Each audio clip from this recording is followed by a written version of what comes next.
નમસ્કાર, ગુજરાત 7 ન્યૂઝમાં આપનું સ્વાગત છે।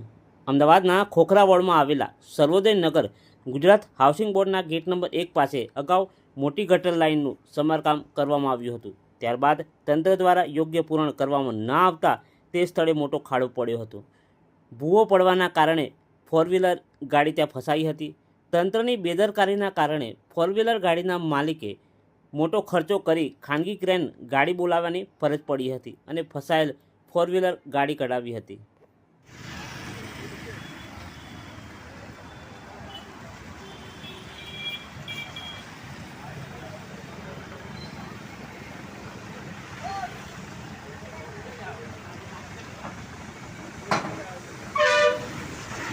આ અત્યારે કોકરા